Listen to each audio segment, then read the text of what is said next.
Baiklah. Assalamualaikum warahmatullahi wabarakatuh dan salam sejahtera.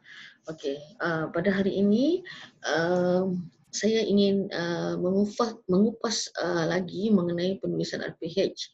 Okey, sebelum ini saya telah mengupas mengenai penulisan OPKK. Okey, jadi untuk langkah seterusnya kita akan melihat bagaimana RPH itu ditulis dan apa yang penting yang sepatutnya ada di dalam RPH. Okey, di sini saya telah menyenaraikan antaranya adalah objektif pembelajaran dan kriteria kejayaan, insight induksi, aktiviti dan refleksi. Maksudnya ini adalah antara yang paling penting di dalam penulisan RPH. Okey, rupa dan maksudnya apa saja desain yang telah didesain oleh sekolah atau rakan-rakan itu adalah terpulang sebenarnya. Okey, ataupun uh, pihak pentadbir sekolah telah menetapkan tapak yang seragam untuk satu sekolah. Okey, jadi kita terus kepada untuk OPKK, saya tidak akan mengupas secara detail untuk bahagian ini kerana OPKK ini saya telah kupas di dalam video OPKK, khas untuk OPKK sahaja. Okey. Seterusnya kita akan pergi, okey. Selama ini macam saya faham untuk rakan-rakan guru, kita memang tidak ada masa untuk membaca teori dan sebagainya kerana tanpa disedari sebenarnya apa yang ada di depan rakan-rakan guru ini telah ada di dalam penulisan RPH. Okey, apakah itu 5E? Okey, selalunya 5E ni selalunya penceritaannya selalunya berada di mata pelajaran sains, matematik ataupun subjek STEM. Okey. Okay, tetapi sebenarnya realitinya semua subjek pun melalui 5E ini, iaitu dari segi engage, penglibatan, explore, penerokaan, elaborate, pengolahan, explain, penerangan dan evaluate, penilaian. Walau bagaimanapun yang paling empat yang paling memang paling penting di dalam ini, semua penting memang, tapi yang empat yang memang selalu ada adalah yang pasti penerangan, itu paling penting, penerangan. Kemudian penglibatan, penerokaan dan penilaian. Okey, dan penilaian.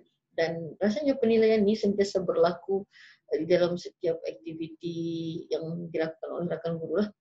Okey, penilaian ini pentaksiran, kan, formatif, sumatif, itu adalah penilaian. Okey, mari kita tengok secara ni. Okey. Baiklah, sebenarnya okey, kebanyakan ada juga setengah guru sebenarnya yang telah tidak menulis set induksi. Yang realitinya sebenarnya set induksi mesti ditulis. Okey, kalau kita tengok di ruangan ini, set induksi mesti ditulis ya. Cuma yang minit-minit ni kalau tidak mau ditulis pun tidak mengapa. Yang penting masa yang kita tetapkan maksudnya cukuplah untuk sesi pembelajaran pada hari tersebut. Okey. Dan kalau kita perhatikan di dalam ini ada dinyatakan guru membahagikan kepada 5 kumpulan untuk berbincang soalan. Di sini sudah berlaku sebenarnya pentaksiran. Maksudnya secara tidak langsung juga berlaku penilaian.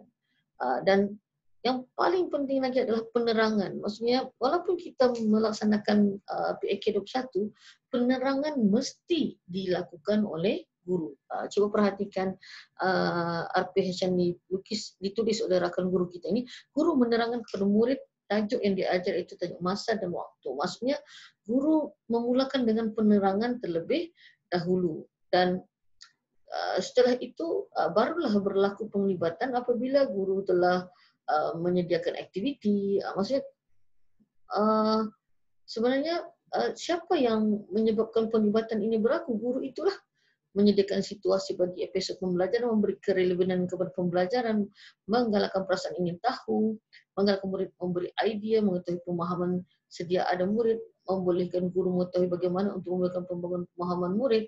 Maksudnya penglibatan ini berlaku berdasarkan apa yang telah kita rencanakan di dalam RPH. Okey. Setelah itu barulah berlaku penerokaan berdasarkan konsep yang telah dikuasai masa pengalaman yang sebelum ini. Jadi maksudnya apabila murid telah menguasai konsep, maka berlakulah aktiviti penerokaan, murid boleh dibimbing, murid boleh membimbing juga. Yang penting maksudnya murid itu boleh membina kefahaman daripada idea sedia ada mereka. Okey, idea sedia ada. Walau bagaimanapun, dalam setiap sesi itu kelihatan setiap kali ada penerangan yang harus dilakukan, maksudnya itu guru harus laksanakan. Okey, dan pengolahan ini tidak semestinya berlaku. Apa itu elaborate? Apa sebenarnya elaborate ni? Mengukuhkan, mendalami, mengembangkan kepahaman konsep melalui aplikasi. Boleh diberi masalah untuk diselesaikan bagi memahami bagaimana idea dipraktikkan. Contohnya, okey, di sini tajuknya mengenai masa dan waktu. Kita bercerita tentang satu dekad, 10 bulan, 10 tahun. Macam mana kita mau menjadikan dia sebagai satu pengolahan? Mungkin rakan-rakan guru boleh meminta murid-murid ini melukis setelah 2 dekad bagaimanakah rupa mereka. 10 setelah 70 dekad contohnya. Baru jelas sikit lah kan. Setelah 70 dekad, apa yang terjadi kepada mereka?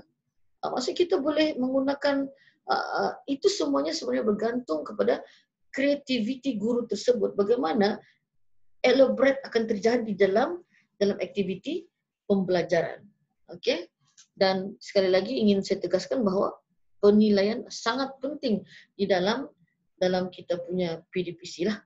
Okey, dan akhir sekali bagaimana dan penutup harus dilakukan lah. Okay, penutup harus dilakukan, dan yang terakhir perkara yang paling macam guru masih rasa bingung macam mana kita menulis refleksi. Okey, refleksi kita boleh tuliskan 2 kelebihan yang berlaku pada hari tersebut dan apa 2 lagi penambahbaikan yang boleh dilakukan oleh rakan guru. Okey. Lebih pun tidak apa, tapi maksudnya sekurang-kurangnya 2 kelebihan dan 2 penambahbaikan. Jadi saya harap video ini dapat membantu rakan-rakan memahami bagaimana penulisan RPH.